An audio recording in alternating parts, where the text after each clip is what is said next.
It's been just over a year since I recounted the strange experience I had hunting in the old orchard. I would like to say that things calmed down and that I came up with a rational explanation for what I experienced. But that couldn't be further from the truth. My encounter in the orchard has left me just as curious as terrified. I spent the following weeks researching what I encountered online, and I was shocked to find that a Wendigo describes the abomination I encountered to a T. I read about the old Native American legends and descriptions from modern day about the beast, and I was in shock and awe. As the winter passed and spring arrived, I failed to get the Wendigo out of my mind. No one in my hunting club seemed to care or notice the creature's presence. I assume it's because only a few of us hunt there, and no one hunts in the stand I do, which is miles up in the mountain. After a lot of back and forth in my head, I decided I had to go talk to Rob, one of the founders of our club, and the one whose words still ring in my head. A monster could walk down through those woods at any time. One warm spring day, this past April, I finished feeding my cattle, jumped in my old Ford pickup, and made the drive to Rob's house, a small but well-kept bright blue house just outside of town. As I approached, I saw Rob sitting in his lawn chair, admiring his handiwork, a well-manicured lawn with perfect stripes for as far as I could see. He sat with his legs crossed, sporting a red Budweiser can in his left hand. As I pulled into the driveway, a warm smile crossed his face. Rob was always like a grandfather figure to me, always willing to talk and help me with any problem I may be having. The sun was high in the sky, and it shone brightly off his white Santa Claus beard. "Hey there, son. I'm surprised you're not in the hayfields yet," Rob said in his gruff but welcoming tone. I chuckled to myself and replied, "That's one fine-looking yard, Rob." His smile widened even more, and I could tell Rob's yard was one of his great labors of love in life. "Yeah, I reckon so. At least it's green this year. Hopefully we don't have a drought like last summer," he said. I enjoyed the small talk and meaningful conversations he and I always shared, but I had to force myself to ask him about what I saw last year. I wasn't even sure if he knew about the creature, although the stand I hunted in was his, and he used to be in it every weekend during hunting season up until his knee surgery a few years ago. Adjusting my sunglasses to help block the sun, I said, "Rob, can I ask you something?" His face dropped slightly, as I had never really been too serious with him before, but he agreed. "Sure, son. What's on your mind?" "Rob, have you ever seen anything strange in the orchard?" My voice lacking the confidence it normally had. A light breeze blew through across his porch, filling my nose with the smell of freshly cut lawn clippings. "You saw one of them, didn't you?" he asked in a low tone. "Christ, I haven't seen one in nearly 20 years. I thought no one would ever have to experience seeing one of those ugly freaks of nature again." Part of me was terrified because now I knew the Wendigo did exist, but another part of me was relived because I didn't imagine what I saw. My voice trembling, I said, "So you've seen the Wendigo?" Rob did his best to give me a reassuring smile, but I could see through it. "I don't know what the hell they are called, but all I know is this. I still see them in my nightmares, son. I lost control of my emotions and spilled my heart out to Rob, telling him what I saw, how it chased me down off the mountain, and how my gunshot literally didn't faze it whatsoever. I was nervous, thinking Rob would look at me like I was a lunatic, but he just nodded his head and listened intently to each and every detail. "Rob," I asked in an almost whisper, "are those things the reason why we don't see any deer in the orchard?" Rob looked at me sympathetically. "No, son. The protector of that mountain is why we don't see many deer there. I looked at the old man with wide eyes and confusion. The protector? Rob bent down and grabbed another can from his cooler, snapping the tab upwards and taking a long sip before offering me one, which I declined because it was only noon and I had a lot more work to do that day. "You might want to take a seat, son," he said. "Let me explain." I sat down in Rob's plastic green lawn chair and he emptied the can before letting out a sign and beginning. "Back in the 70s and early 80s, before you were born, I encountered one of those things late one evening during rifle season. I was sitting in the same stand you hunt in now. It charged me from the brush and tackled me, thrashing me with its antlers and scratching me nearly to death with its long, dirty claws. My gun was long gone as it made sure to knock it from my grasp immediately. Those things are smart, kid. Don't underestimate them." My life flashed before my eyes. I couldn't wrap my brain around something this evil existing in our world.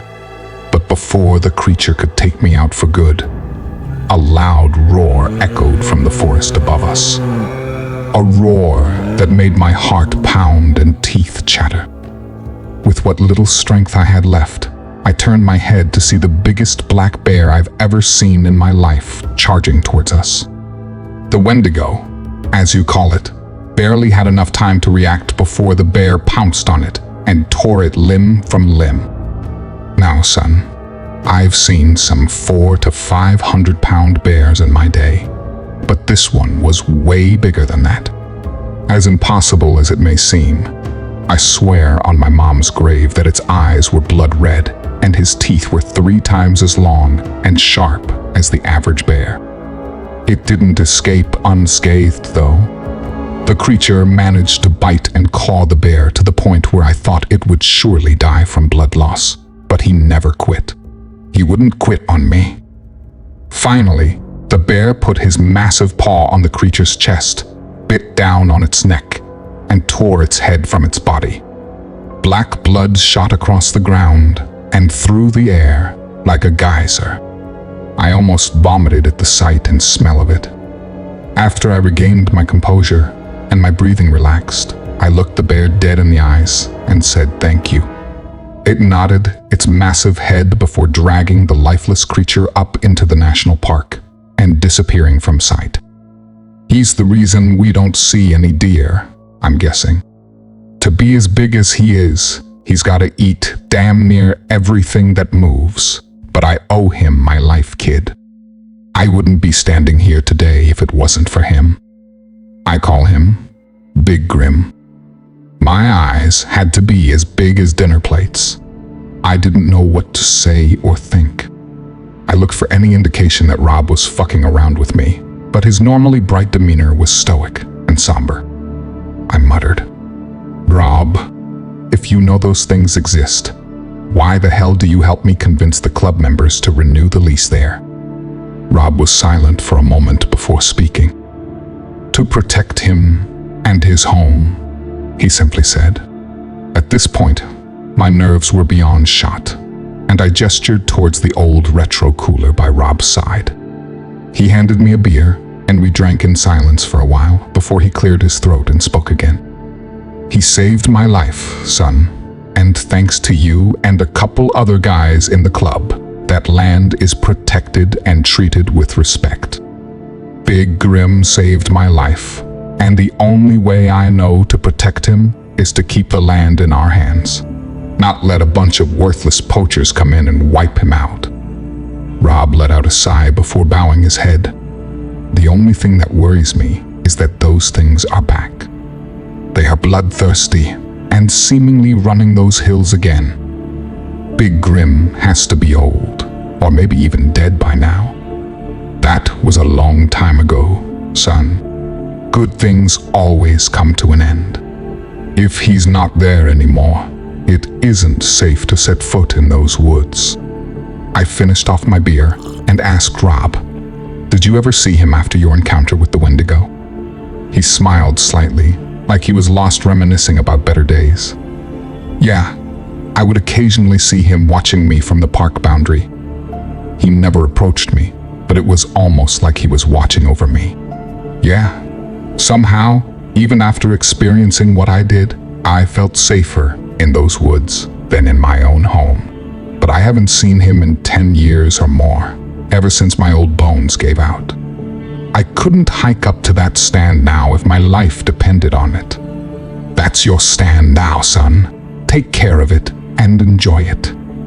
Rob's voice almost broke as he held back tears, frustrated that Father Time took his favorite pastime away from him. I thanked Rob for opening up to me and taking the time to tell his story. I went to get up from the lawn chair before I felt a strong grip on my shoulder. Rob leaned in close to my ear and whispered, "Whatever you do, be cautious going into the orchard, son. There may not be anyone or anything there to protect you." I nodded and shook Rob's strong and calloused hands before making my way to the truck and driving home. Summer came and went like dust in the wind. I lost track of time with all the hay I had to bale and all the cattle I tended to. Next thing I knew, the nights were colder and the trees faded from an emerald green to beautiful mixtures of yellows and oranges. Rob and I convinced the club to renew the orchard lease for yet another year. And even though a part of me was scared to go into those woods, the other part of me was excited for the upcoming hunting season. I hunted a few times that fall, but only down low in the orchard, closer to civilization and closer to my truck. I wanted with all my heart and soul to figure out the mystery of the Wendigo and maybe see if Big Grim still roamed this forest. But I couldn't muster the courage to make the hike up to the top stand. December rolled around and hunting season was nearing its conclusion. I only had a week left. It was now or never. About 2 weeks ago, I packed up my old Ford truck and my hunting rifle, and I made the drive over the mountain, admiring the light snowfall that had turned the mountain into a winter wonderland. I couldn't shake the sinking feeling in my gut, telling me to turn back and leave this mystery well enough alone. But I knew if I ever wanted to get a good night's rest again, I had to face my fear. I pulled into the orchard and shut off my loud, rattling diesel engine. Taking a deep breath, I grabbed my gear and locked the pickup before setting out on what I couldn't help but think could be my last journey. I noticed that there were several deer trails zigzagging their way across the freshly fallen snow, which lightened my spirits. But the further I walked, the less numerous they became. As I arrived at the stand, I noticed the forest was deadly quiet. No wind, no birds, nothing. Goosebumps formed on my arms under my heavy clothing as I realized silence in the forest is bad, very bad. The first half mile I hiked was pleasant. I took in the scenery and watched birds and squirrels scurry across the ground, searching for their last-minute meals before darkness fell. I climbed the old rusty ladder and got myself settled into the stand. I checked my phone, which unsurprisingly had no signal. Every snap of a twig or every rustle of leaves had me on edge. I was constantly scanning the tree line for any sign of wildlife or the Wendigo. But as the minutes turned into hours, nothing appeared. I checked my phone once more, and it read 4:50 p.m. I knew within 30 minutes that it would be dark, and there was no way in hell I was sitting up here miles into the forest in the dark. I grabbed my backpack and gun and began descending the stairs. Each clang from my heavy boots against the cold, rusty metal sounded like an elephant trampling through a glass factory. I took one last look around and whispered to myself, "See you next year, my friend," before beginning my hike down the mountain. My walk down the path was much slower than my hike up, because with the fading light and poorly kept trail, I didn't want to risk tripping over fallen branches or logs. A nagging feeling in my gut began to surface, as I swore I could hear footfalls to my left, but each time I stopped to listen, they stopped as well. Must be my boots echoing against the ground, I thought. No more than 10 steps further into my hike, I heard rapid footsteps flanking me on the left.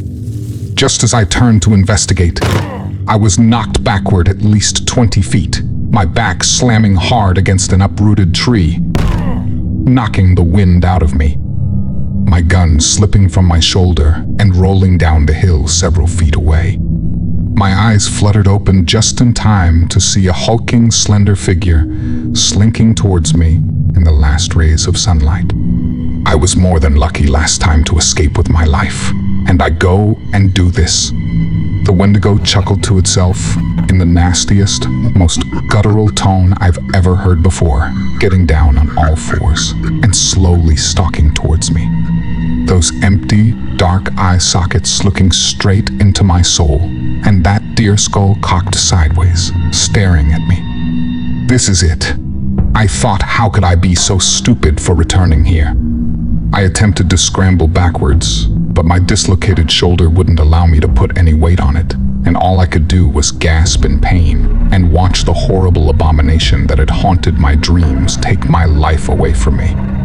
The creature stopped inches from my face before licking my cheek with its long, forked, snake-like tongue. I gagged at its rotten-smelling breath, and I closed my eyes, preparing to take my last breath. My mind was screaming at me to at least try and put up some sort of fight.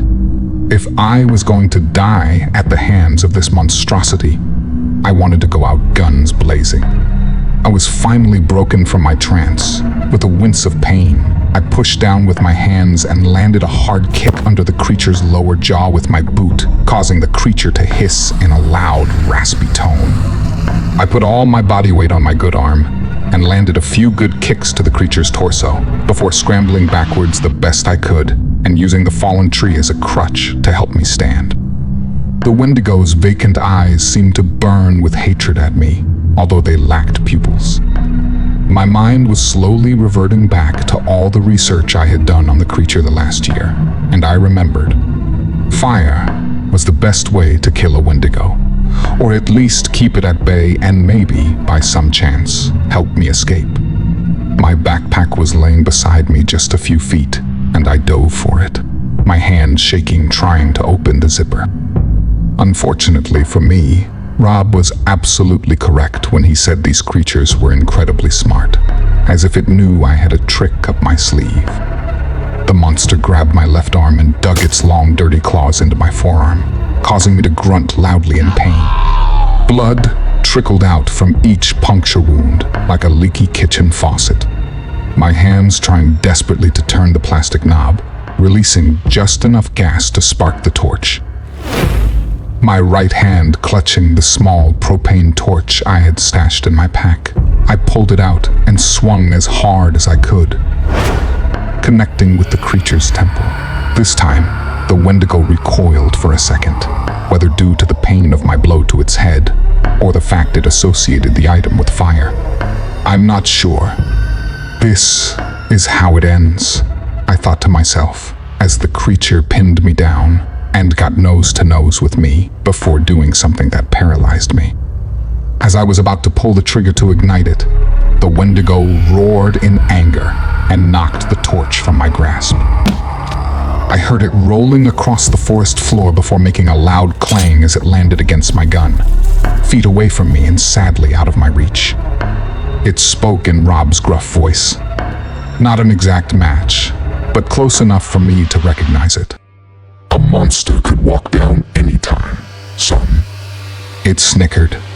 The creature raised its bony clawed hand, about to end my life once and for all, before a deafening roar filled my ears. The sound reverberated across the forest floor, making the ground shake. The Wendigo's head jerked around to the left, trying desperately to pinpoint where that monstrous roar had came from. I looked too, and what my eyes landed on was truly a sight to behold. What stood on top of the ridge just above my tree stand was something out of a Monsterverse movie. Big, grim, I softly whispered to myself. A massive black bear stood just 50 yards away from us. The bear was at least 200 to 300 pounds heavier than any bear I'd seen in the wild or on any television show. Jet black fur glistened under the moonlight. Although I noticed the creature's chin was gray, and the animal had a few stripes of graying fur running down its spine. Saliva splattered in every direction from the creature's mouth as it roared angrily towards the Wendigo and me. Blood-red eyes stood out brightly in the darkening forest as they locked on my attacker. The bear terrified me to the core, and I inwardly prayed that Big Grim had come to save me and not to aid the disgusting creature pinning me down. Big Grim stood on his hind legs, and his height had to be over 11 to 12 feet easily. The bear looked skyward and let out one last monstrous roar before charging on all fours towards the Wendigo. The Wendigo released my shoulders and turned to face its opponent, causing me to gasp and cough in relief as my body recovered from the pain. The Wendigo lowered its head, pointing its massive antlers towards the bear, but Big Grim had too much momentum as it tackled the creature, and the impact was so fierce that the two creatures stumbled 30 feet past me. I heard bones crack as the two collided, and I could hear the leaves and foliage cracking loudly under their weight. Both creatures recovered quickly, and the Wendigo hissed and swiped its clawed hand against the side of the bear's face, causing it to emit a loud roar of anger. Big Grim retaliated with a bite to the Wendigo's arm, jerking the towering creature sideways and onto the ground. The hissing and roaring from these two creatures made me feel like I was in some fucked up sci-fi movie. The Wendigo got to its feet and jumped on the massive bear's back, biting at his neck. Big Grim shook violently, trying to throw the creature off, but to no avail. I snapped myself back into reality, realizing I couldn't just sit here and do nothing. This creature came to help me, and all I've done is sit here and watch. I crawled gingerly towards my gun and pack. Raising the rifle to my eye, I shakily tried my best to aim at the Wendigo's head, although it was a challenge due to my shoulder being knocked out of place and the constant movement of the two beasts. Finally, Big Grim sat on his haunches and gave me the shot I needed. A loud gunshot rang out through the forest as the Wendigo screamed in pain and fell backwards on the ground. Big Grim had blood pouring from several deep gouges around his head and sides. The bear turned abruptly, and with one hard swipe of its massive paw, it knocked the Wendigo across the ground and into a nearby locust tree. The Wendigo shook its massive antlered head in an attempt to regain focus as the bear charged it once again. Big Grim just missed his target as the Wendigo dodged his assault and rolled to the side, causing the bear to sideswipe the tree, pointing its massive antlers directly at the bear's side. The Wendigo gored the bear, and its antlers gouged 2 puncture wounds in the bear's side, causing it to roar in intense anguish. I shot the Wendigo again in the back, causing it to jerk around and hiss at me, its long tongue spitting that nasty saliva in every direction. The Wendigo swiped and clawed at Big Grim's hide, tearing fur and muscle off with every blow. My last shot rang out, hitting the creature dead in the chest, but just like last time, the creature just smiled that disgusting smile at me, and it covered the wound with its hand, attempting to stop the small amount of dark blood trickling from the bullet hole. The Wendigo's fun was short-lived though. Big Grim had enough to swiftly take its paw and swipe it across the Wendigo's lower body, taking its feet out from under the creature. The bear shakily got to its feet and pinned the Wendigo down to the ground, getting face to face with it. His blood-red eyes looking into those deep black sockets before roaring into the creature's deer skull, spraying it with hot saliva before biting down hard on the creature's neck and shaking his head around violently until I heard a loud snap ring out through the forest. The Wendigo lay twitching on the ground, scattering snow and leaves in every direction. Big Grim was real, and he had been here all along, protecting us from the Wendigo. Although the creature was likely near death, I heard its ghostly voice whisper, This is only the beginning. There are many more of my kind in this forest, and someday we will reclaim this land as our own. The creature turned its head slowly towards me and said, "He won't be able to save you forever." before being swiftly cut off by the bear, crushing its skull with one final blow. Big Grim slowly stood up and released its hold on the Wendigo, limping a few feet away from us before lying down, his breathing labored. Darkness had completely enveloped the forest by this point, and I just laid on my side a few feet from the Wendigo and the giant bear. My mind was racing, trying to wrap my head around what had just happened. Rob hadn't lied to me. His story was true. I looked over at the bear, who I feared had died from his injuries, but I still saw his massive body rising and falling with each breath, although I feared the Wendigo would somehow spring back up from its injuries and kill us both. Other than my shoulder, I had recovered somewhat and had the strength to get to my feet and limp over to my backpack. I knew I had to do one last thing before stumbling out of these woods. I found the torch and dug under the freshly disturbed snow and gathered as many leaves as I possibly could, covering the Wendigo's body before finally lighting the torch and watching the creature's body slowly burn into ashes. The creature twitched and writhed on the ground as it burned.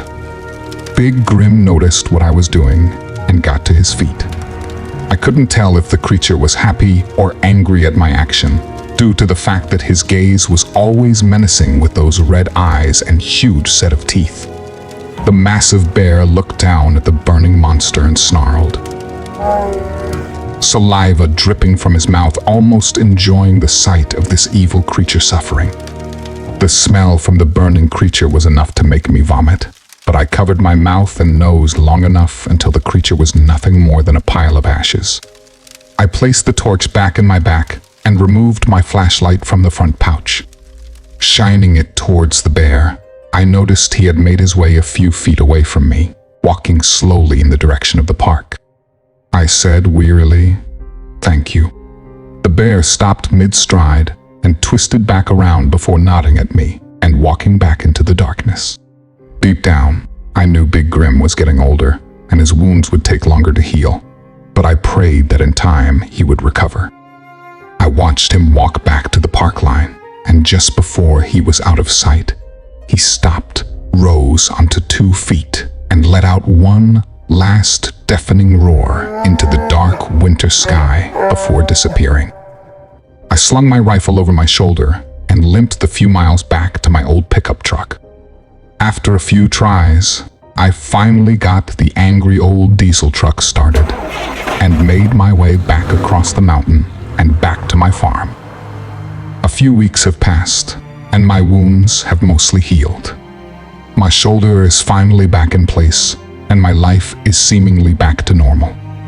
I think about what happened in the orchard every single day, but even though the Wendigo still terrifies me and makes me never want to go hunting in those woods again, I think I will continue to hunt and enjoy nature the way I always have.